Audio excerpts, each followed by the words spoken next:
તો અમદાવાદમાં જે ગુજારી દુર્ઘટના બની છે તેને લઈને ઠેર ઠેર શોકનો માહોલ જોવા મળી રહ્યો છે। સાથે સાથે રાજકોટના પૂર્વ મેયર દ્વારા પણ શોક વ્યક્ત કરાયો છે।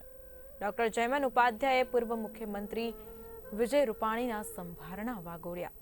દુઃખદ અવસાનને લઈને શોકની લાગણી હાલ તેઓ દ્વારા વ્યક્ત કરવામાં આવી।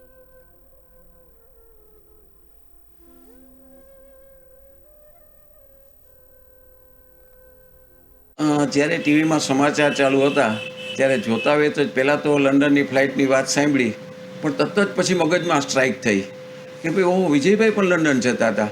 કારણ કે મારે કાલે સવારે 11:27 વિજયભાઈ સાથે વાત થઈ હતી। રવિવારે અમારો કેમ્પ છે પૂજ્ય તપાણી ટ્રસ્ટમાં, એના અનુસંધાને તો તરત જ મને પણ ધાસકો પડ્યો અને એમ ઈચ્છા હતી કે ભાઈ કોઈ વિજયભાઈને એ બધા બચી ગયા હોય તો સારું, અથવા ફ્લાઇટ મિસ થઈ ગઈ હોય તો સારું, અથવા આ ફ્લાઇટમાં ન હોય તો સારું।